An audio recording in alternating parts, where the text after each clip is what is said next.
Assalamualaikum warahmatullahi wabarakatuh. Kembali lagi di channel YouTube saya, Sari Ramadhani. Dalam video kali ini saya akan membahas tugas mata kuliah Kesehatan dan Keselamatan Kerja dengan dosen pengampu Ibu Dr. Andasrasita Purba MKes dengan beberapa indikator tugas, yaitu tugas mini riset, tugas rekayasa ide, dan tugas proyek. Baik, tugas-tugas ini disusun oleh Sari Ramadhani dengan NIM 52133430026 dari kelas Tata Busana Reguler C. Baik, di sini saya akan membahas hasil mini riset saya tentang hygiene dan sanitasi pada lingkungan usaha busana. Dalam mini riset saya menemukan 4 permasalahan yang ada pada usaha tersebut. Yang pertama adalah kurangnya pengetahuan para pekerja tentang hygiene dan sanitasi. Permasalahan yang kedua adalah kurangnya pengetahuan pekerja tentang penyakit yang timbul jika mereka tidak menjaga kebersihan lingkungan tempat mereka bekerja. Baiklah, untuk masalah yang keempat adalah seringnya terjadi kecelakaan saat bekerja. Baiklah, langsung saja kepada materi kita. Apa sih sanitasi itu?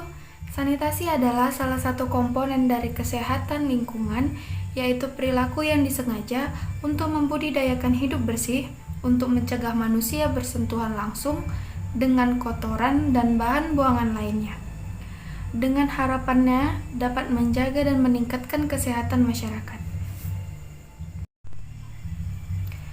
Apa sih itu hygiene? Hygiene adalah upaya kesehatan dengan cara memelihara dan melindungi kebersihan subjeknya, seperti mencuci tangan dengan air bersih dan sabun untuk melindungi kebersihan tangan, mencuci piring untuk membersihkan piring, dan membuang bagian makanan yang rusak untuk melindungi keutuhan makanan secara keseluruhan. Permasalahan yang ada pada mini riset saya yang kedua yaitu kurang kesadaran dalam penggunaan hygiene dan sanitasi pada usaha tempat bekerja. Para pekerja juga masih sering lalai dalam menjaga kebersihan lingkungan tempat kerja mereka.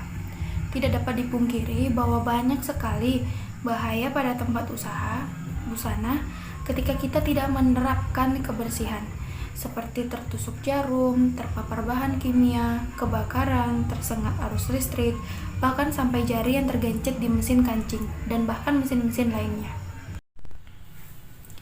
Ketika kita tidak menjaga kebersihan juga dapat menyebabkan penyakit seperti silikosis, asbestosis, siderosis, beriliosis, stanatosis, bisionosis. Baiklah, di sini saya akan menjelaskan apa itu penyakit yang ditimbulkan ketika kita bekerja pada usaha busana. Penyakit yang pertama yaitu silikosis. Silikosis adalah penyakit yang paling penting dalam golongan pneumokinosis. Penyebabnya adalah silika bebas yang terdapat pada debu waktu bernapas dan ditimbun dalam paru-paru. Penyakit yang kedua adalah asbestosis, yaitu salah satu jenis pneumokonosis yang disebabkan oleh debu asbes dengan masa letnya 10-20 tahun. Yang ketiga adalah beriliosis, yaitu penyakit yang disebabkan oleh debu yang mengandung berilium berupa logam oksida sulfat klorida fluorida yang mengakibatkan penyakit bronkitis dan pneumotis. Yang keempat adalah siderosis, yaitu penyakit yang disebabkan oleh debu yang mengandung persenyawaan besi atau F2O2. Yang kelima adalah stanosis, yaitu para pekerja yang banyak menghirup debu biji timah putih. Penyakit yang terakhir adalah penyakit yang disebabkan oleh debu kapas atau sejenisnya yang dikenal dengan Monday Morning Syndrome atau Morning Fatness. Sebagian gejala yang timbul setelah hari kerja sesudah libur, terasa demam, lemah badan, sesak napas, dan batuk-batuk. Berikut adalah penyakit-penyakit yang sering timbul pada pekerja usaha busana. Tidak dapat dipungkiri bahwa kita sangat memerlukan pengetahuan tentang apapun itu ketika kita bekerja, sehingga kita tahu apa risiko yang timbul di saat kita bekerja. Tugas proyek saya sama, berjudul hygiene dan sanitasi. Ini adalah kelanjutan dari tugas mini riset yang akan kita kembangkan hingga menjadi tugas proyek. Nah, dalam rekayasa ide, saya akan mengembangkan ide-ide saya agar para pekerja pada lingkungan usaha busana tahu permasalahan-permasalahan yang ada pada tempat kerja mereka. Dalam rekayasa ide, saya akan membahas 4 indikator. Yang pertama, menganalisis permasalahan yang sudah kita bahas pada mini riset, dan yang kedua adalah menganalisis data-data yang ada. Baik, indikator yang ketiga adalah mengembangkan ide pokok sehingga dapat membawa perubahan pada usaha lingkungan busana. Dalam rekayasa ide, kita akan mengembangkan ide-ide pokok kita karena kita sudah mengetahui apa saja masalah-masalah yang ada pada lingkungan usaha busana tersebut.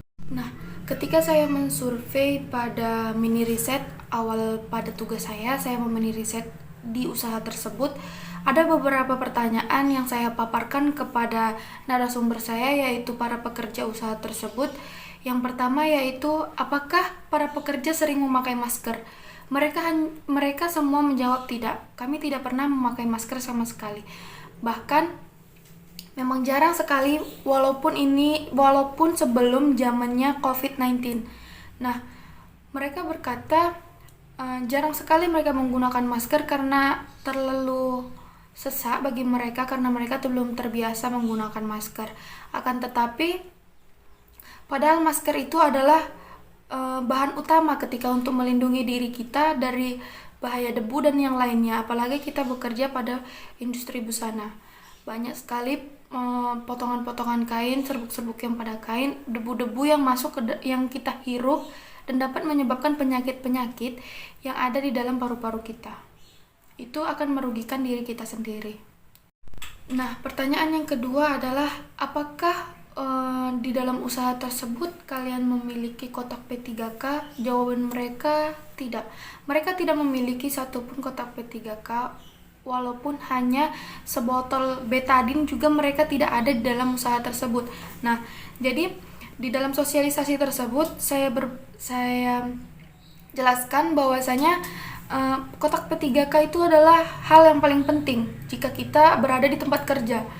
Ketika memang tempat kerja kita tidak menyediakan kotak P3K, alangkah baiknya untuk menjaga diri kita sendiri, kita membawa sebotol betadine. Itu sangat berguna untuk kita, apalagi kita pada industri busana.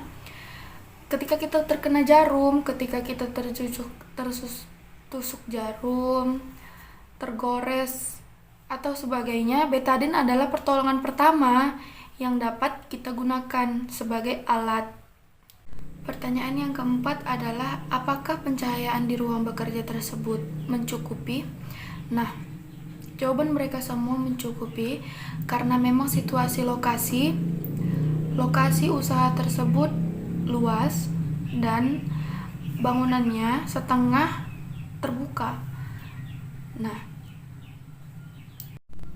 dalam mengembangkan ide, di sini saya akan melakukan sosialisasi langsung datang ke tempat usaha tersebut. Setelah saya bersosialisasi, saya diizinkan untuk menempel poster di berbagai tempat, seperti tempat pencuci tangan. Di tempat pencuci tangan, saya akan menempel poster bagaimana cara-cara mencuci tangan yang benar, sehingga dapat menjaga kebersihan tangan kita ketika kita bekerja. Tempat yang kedua adalah di depan pintu masuk ruangan bekerja, agar mereka ingat bagaimana etika-etika kita ketika bekerja, bagaimana kita agar dapat bekerja dengan baik dan tanpa menimbulkan bahaya-bahaya dan dampak terhadap kita. Baiklah, dalam tugas proyek saya melakukan sosialisasi langsung di tempat usaha busana tersebut yang berlokasi di Jalan Perintis Kemerdekaan, Pekanbaru, Kelurahan Bahoro, Kabupaten Langkat. Nah, apa saja kegiatan-kegiatan saya yang akan saya lakukan di sana? Yang pertama, saya melakukan sosialisasi dan perkenalan apa itu hygiene dan sanitasi, bagaimana merawat lingkungan tempat kerja, apa saja dampak-dampak ketika kita lalai dalam menjaga kebersihan, apa saja. Triana Libra juga memiliki banyak sekali karyawan, namun pada saat sekarang ini yang tersisa hanya 4 karyawan yang terdapat pada tempat kerja tersebut.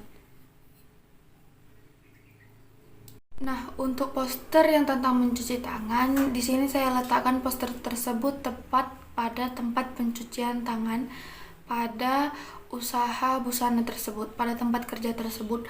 Untuk poster safety, saya menempelkannya di depan pintu masuk para pekerja, dan di beberapa dinding tempat mereka bekerja agar mereka tahu bagaimana dan apa saja sih sebenarnya resiko yang ada.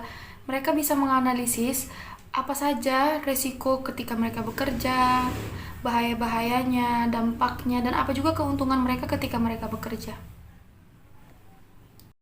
Disinilah kita saatnya untuk menyiapkan dan melihat bagaimana, apakah mesin kita dalam keadaan baik untuk bekerja atau tidak. Kan kita tahu, namanya itu mesin kita sendiri. Kita juga telah mempelajari sebelum kita bekerja, kan kita tahu apa dampaknya pada kita, bagaimana keseluruhannya, bagaimana dengan mesin. Itu adalah pengetahuan yang kita punya ketika kita ingin bekerja. Jadi alangkah baiknya sebelum kita memulai pekerjaan kita, kita lihat bagaimana keadaan mesin kita. Jangan sampai kecelakaan kerja terjadi kepada kita. Inilah hasil tugas-tugas saya dalam mata kuliah Kesehatan dan Keselamatan Kerja dengan indikator tugas mini riset, rekayasa ide, dan project. Lebih dan kurang saya mohon maaf. Apabila saya ada kesalahan kata dan penamaan dalam gelar, saya mohon maaf. Berikut adalah video saya. Terima kasih telah menonton. Bye-bye.